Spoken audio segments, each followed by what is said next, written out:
सुधा गरीब विधवा और एक दलित स्त्री थी। कुछ समय पहले ही उसके पति का देहांत हो गया था। तब से उसने अकेले ही अपनी बेटी तारा का पालन पोषण किया था।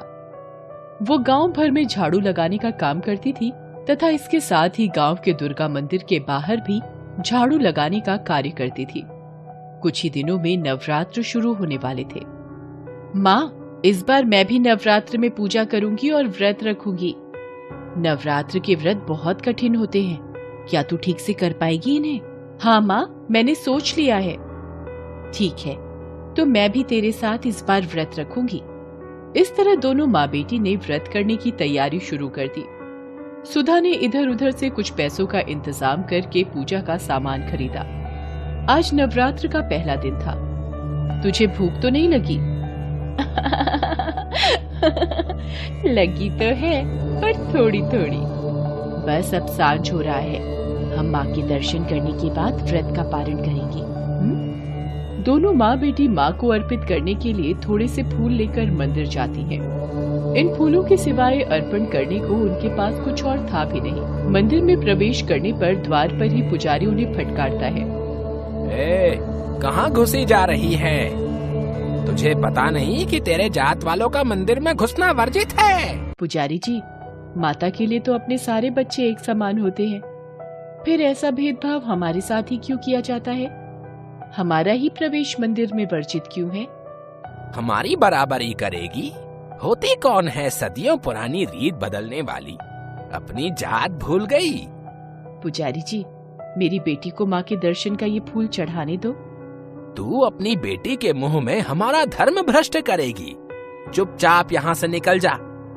देखो भाइयों, ये अछूत औरत होकर मंदिर में माँ के दर्शन करने आ गई है। भगाओ इसे, नहीं तो ये देवी के मंदिर को भ्रष्ट कर देगी। वहाँ खड़े लोग उन्हें भगा देते हैं। उन सब की नजर बचाकर तारा चुपचाप मंदिर के द्वार पर अपने फूल चढ़ा देती है। दर्शन न होने के कारण दोनों माँ बेटी भारी मन से घर लौट आती हैं। अगले दिन जब पुजारी मंदिर खोलता है तो देखता है कि कल के चढ़ाए सारे फूल मुरझा गए हैं, मगर द्वार के पास पड़े फूल अभी भी ताजे हैं। आश्चर्य है, मंदिर तो मैंने अभी अभी खोला है। ये कल के चढ़ाए हुए फूल किस भक्त के हैं, जिनमें अभी भी ताजगी बाकी है?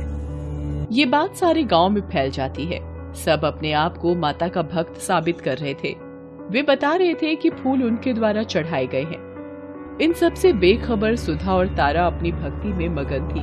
दोनों सच्चे मन से माता की पूजा करती थी। इसी तरह दिन बीतते गए और महाअष्टमी भी आ गई। सुधा और तारा ने माता को भोग लगाने के लिए थोड़ी सी पूरियां, चने और हलवा बनाया था। इन सब सामग्रियों को उसने बहुत ही मेहनत से इकट्ठा किया था। तारा, आ जाओ, व्रत के पारण का समय हो गया है। दोनों माँ बेटी अभी खाने बैठी ही थी कि बाहर से किसी बूढ़ी औरत की आवाज आती है। अरे, कोई इस बुढ़िया को भी कुछ खाने को दे दो। 2 दिनों से कुछ नहीं खाया है मैंने। तारा और उसकी माँ बाहर देखते हैं। एक बेहद कमजोर और बूढ़ी औरत लाठी का सहारा लेकर वहाँ खड़ी थी। उसे देखकर उनके मन में दया उमड़ आती है। वो अपना सारा खाना उस बुढ़िया को खिला देती है। बुढ़िया खाना खाकर तृप्त हो जाती है तथा उनको एक छोटी सी पोटली देते हुए कहती है, जा, इसे अपने पूजा के स्थान पर रख दे और इसे विजयादशमी के दिन ही खोलना। जाके माता के दर्शन कर ले, तुम्हारे सारे दुख दूर हो जाएंगे। माँ बेटी दोनों फिर थोड़े से फूल लेकर डरते डरते मंदिर पहुँचते हैं। अरे अछूत कहीं की, तुम दोनों फिर यहाँ आ गई? ये अछूत होते ही ऐसे हैं जो एक बार में बात ही नहीं समझते। पुजारी जी, माता ने कभी आकर मना नहीं किया हम लोगों को। आपके जैसे धर्म के ठेकेदार ही हमें मंदिर जाने से रोकते हैं। मुझे इतना पता है कि माता के दरबार में सब बराबर होते हैं। उनकी नजरों में कोई छोटा बड़ा नहीं होता। अब तू मुझे पंडिताई का पाठ पढ़ाएगी? वो मंदिर में आए और लोगों की ओर देखकर कहता है। अरे भाइयों, देखो, ये अछूत फिर से मंदिर में घुसने आ गई है। इससे पहले ये देवी के मंदिर को दूषित करे, उससे पहले इस कचरे को निकाल बाहर करो। सारे लोग उन्हें वहाँ से खदेड़ने लगते हैं जैसे वो कोई जानवर हो। इस भागदौड़ में तारा के फूल मंदिर के प्रांगण में गिर जाते हैं। अगले दिन जब लोग मंदिर में जाते हैं तो वो देखते हैं कि तारा के गिरे हुए फूल अभी तक ताजे हैं। लगता है ये माँ बेटी जरूर कोई डायन या जादूगरनियां हैं। उन्होंने ही मंदिर पर जादू किया हुआ है। भाइयों, उन्हें पकड़कर यहाँ लाना होगा। उनका फैसला यहाँ देवी के सामने होगा। लोग दोनों माँ बेटी को पकड़कर मंदिर लाते हैं। सच सच बताओ कि तुम लोगों ने यहाँ क्या जादू कर रखा है? हम यहाँ इतनी भक्ति से माँ की पूजा करते हैं, हमारे फूल तो मुरझा जाते हैं, और तुम अछूत जात की औरतें जो मंदिर में प्रवेश करने के लायक नहीं हैं, उसके फूल कैसे ताजे रहते हैं? हमने कुछ नहीं किया है पुजारी जी, हम कोई जादूगरनी नहीं है। लगता है ये ऐसे मुंह नहीं खोलेगी। बेचारी सुधा वहीं गिर जाती है। तारा दौड़कर अपनी माँ से लिपट जाती है। तभी वहाँ अचानक तेज आंधी चलने लगती है। सारे सजावट भरे पंडाल उजड़ जाते हैं और दीप बुझ जाते हैं। उसके बाद लोगों की आंखें आश्चर्य से फट जाती हैं।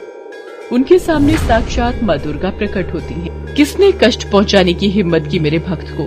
बताओ कौन है वो पापी? पुजारी और गांव वालों की घिघी बन जाती है।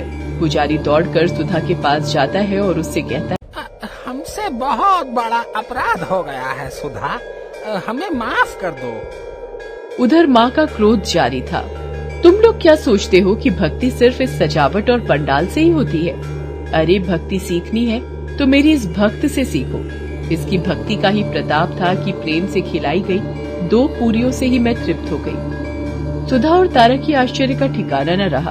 दोनों के मन में एक ही बात चल रही थी, क्या उस बुढ़िया के भेष में स्वयं माँ दुर्गा थी? फिर तारा और सुधा माँ के सामने हाथ जोड़कर खड़ी हो जाती हैं और कहती हैं, हे ममतामयी दयालु माँ, हम सब तुम्हारे बच्चे हैं। मैं इन सब के लिए आपसे क्षमादान मांगती हूँ। हमारे पापों को क्षमा करें और हमें अपने चरणों में शरण दो। सुधा और तारा के इस प्रकार माफी मांगने से देवी का क्रोध शांत हो जाता है। इसके साथ ही आंधी थम जाती है और बुझे हुए दीपक भी अपने आप फिर से जल जाते हैं। देखा, इसे कहते हैं सच्ची भक्ति। तुम लोगों ने भक्ति को भी जात बिरादरी में बांट रखा है। अरे मूर्खों, भक्ति को कभी भी जात बिरादरी में नहीं तौला जा सकता है। याद रखो, मेरी नजर में तारा का भी वही स्थान है जो कि तुम्हारा। मेरे सामने मेरे सारे भक्तों का स्थान बराबर है। आज तारा और सुधा की भक्ति से प्रसन्न होकर मैं इस गांव को सुख समृद्धि और धन धान्य से भरपूर होने का आशीर्वाद देती हूँ। इतना कहकर देवी वहाँ से अंतर्ध्यान हो जाती हैं। सारे गांव वाले तारा और सुधा से माफी मांगते हैं। उस दिन से किसी का भी, चाहे वो छोटी जात का हो या बड़ी जात का, मंदिर में प्रवेश वर्जित नहीं रहा। आज विजयादशमी थी। उस बुढ़िया जो कि स्वयं माँ का रूप थी के कहे अनुसार जब सुधा और तारा ने वह पोटली खोली तो उसमें से बहुत सारे हीरे जवाहरात और माणिक निकले। दोनों की आंखों में आंसू आ गए और मन माँ के प्रति श्रद्धा से भर गया। उस दिन से उनके जीवन में कोई कमी नहीं रही। एक गांव में सोहनलाल नाम का एक छोटा व्यापारी रहता था। वो स्वभाव से बहुत ही लालची और कंजूस था। सोहनलाल हर वक्त अमीर बनने के सपने देखता रहता था, इसलिए कहीं भी थोड़ा बहुत अनाज, तेल और राशन सस्ते दामों में मिलता तो सोहनलाल उसे खरीदकर जमा करता रहता था। एक बार, क्या अच्छा, तेल के भाव बढ़ गए, फिर तो आज मेरी आमदनी बहुत अच्छी हो जाएगी। अरे मालती, कहाँ हो? ये लो, लगी हुई है मेरा पूरा घर लुटाने में। अब ये क्या पकड़ा रही है उस भिखारी को? ये लोग भी अच्छी तरह जानते हैं, कहीं भीख मिले ना मिले, सोहनलाल की बीवी तो दान करने में सबसे आगे है। जी, वो माँ दुर्गा के मंदिर में आज महीने का कीर्तन था, तो मैंने केले और बताशे का प्रसाद बांटा था, वही दे रही थी। एक तो तूने ये माँ दुर्गा के नाम पर न जाने मेरे कितने ही रुपए मंदिरों में उड़ा दिए हैं।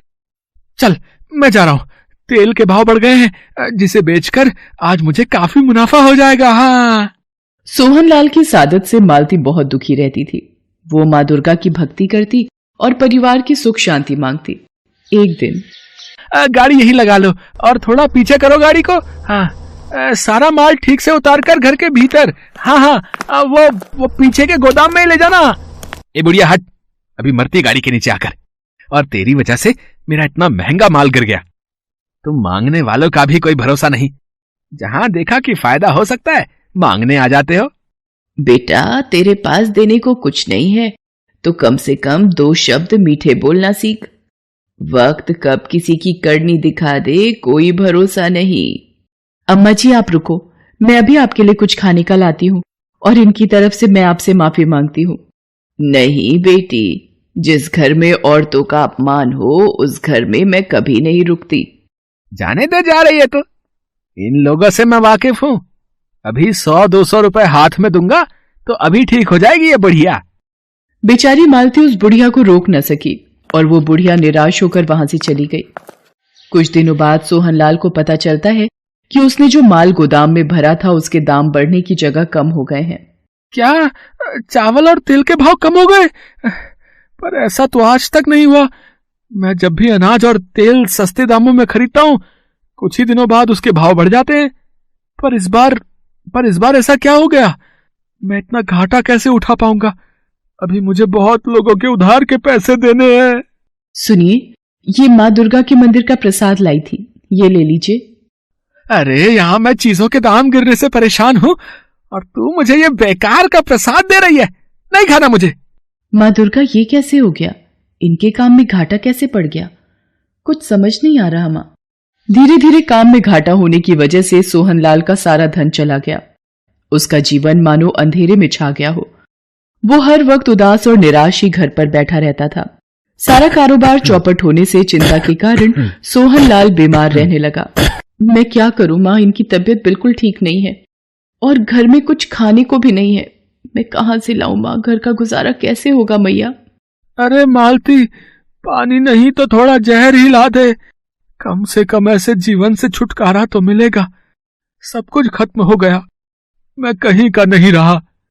क्या क्या सपने देखे थे कि एक अमीर आदमी बनूंगा, पर आज मेरी क्या हालत हो गई है। तिल तिल चिंता से मर रहा हूं मैं। सोहनलाल की बातों को सुनकर मालती बहुत दुखी रहने लगी।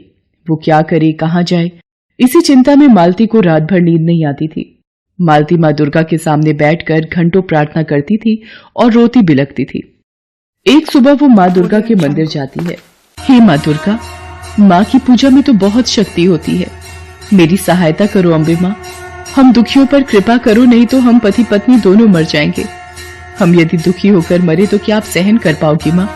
आप ही बताओ, यदि हमें दुख होगा तो आपको भी तो दुख होगा ना माँ। यदि मेरे पति को कुछ हुआ तो मैं भी जीवित नहीं रहूंगी माँ।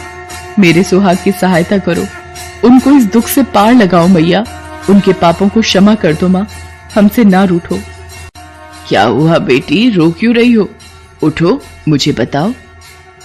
अम्मा, आप तो वही हो ना जिन्हें मेरे पति ने दुत्कार कर उस दिन घर से भगा दिया था। अम्मा, उस दिन मेरे पति ने जिस तरह से आपके साथ दुर्व्यवहार किया, मैं उसके लिए आपसे दिल से क्षमा मांगती हूँ। अम्मा जी, पता नहीं हमारा सब कुछ बर्बाद हो गया। मेरे पति के कारोबार पे घाटा हो गया और वो बीमार होकर बिस्तर पर पड़े हैं। न कुछ खाते हैं न पीते हैं, हर वक्त मरने की बात करते हैं। मैं बहुत दुखी हूँ अम्मा जी। बेटी, माँ दुर्गा कभी भी अपने भक्तों के साथ अन्याय नहीं होने देती। उन्हें जरूर किसी बात का दुख लगा है। हो सकता है वो तुमसे रूठ गई हो, तो उन्हें मनाना तो पड़ेगा ही ना। तुम एक काम करो, माँ दुर्गा के नवरात्रि व्रत आने वाले हैं, तुम उनके नाम का नवरात्रि उत्सव प्रारंभ करो। उनके नाम के व्रत रखकर महाअष्टमी के दिन कन्या पूजन करो। जब तुम छोटी छोटी कंजकों को भोग लगाओगी तो माँ दुर्गा उससे जरूर प्रसन्न होंगी और वो तुम्हारे भंडार भरकर सारे दुख दूर कर देंगी। ठीक है अम्मा जी, मैं माँ दुर्गा के नाम के नवरात्रि व्रत जरूर रखूंगी। इतना कहकर वो बूढ़ी अम्मा वहां से चली जाती है। मालती घर आ जाती है और कुछ दिनों बाद वो माँ दुर्गा के नवरात्रि व्रत रखने शुरू करती है और सच्चे मन से उनकी जोत जलाकर पूजा आरती करती है। महाअष्टमी के दिन मालती सोहनलाल के हाथों से माँ दुर्गा के नाम का कंजकों को हलवा, पूड़ी, चने के प्रसाद का भोग लगाती है। सोहनलाल और मालती माँ दुर्गा का आशीर्वाद लेकर कंजकों के पैर छूते हैं। फिर एक दिन, मालती, मैंने अपने मित्रों से कुछ रुपए उधार लेकर माल खरीदा था और मुझे अभी अभी पता चला है कि वो माल बहुत अच्छे मुनाफे में बिक गया है। आज मैं बहुत खुश हूँ मालती, मेरे वही पुराने दिन लौट रहे हैं। अब हमारी निर्धनता भी बहुत जल्दी दूर हो जाएगी। हाँ, सबसे पहले आप देवी माँ के चरणों में प्रणाम करके उनको धन्यवाद करो। आज उन्हीं की वजह से आपके चेहरे पर ये खुशी वापस लौटी है। जय माँ दुर्गा, आपकी जय हो। हे भवानी, आपने मेरी आंखें खोल दी। देखते ही देखते मुझे काम में लाभ होने लगा है। अब मैं आपकी भक्ति करना कभी नहीं छोड़ूंगा। मैं भूखों को भोजन करवाऊंगा, प्यासों के लिए प्याऊ बनवाऊंगा। मैं आपकी भक्ति करते हुए इस दुनिया से जाना चाहता हूँ माँ, मुझे आशीर्वाद दो माँ। और फिर धीरे धीरे सोहनलाल को कारोबार में लाभ होने लगा। उसका घाटा मुनाफे में बदल गया। उसकी निर्धनता दूर हो गई। उसने गरीबों के लिए बहुत से काम किए और अब सोहनलाल सुबह शाम मालती के साथ माँ की पूजा किया करता था। माँ अम्बे के आशीर्वाद से सोहनलाल और मालती के जीवन में खुशियां लौट आई।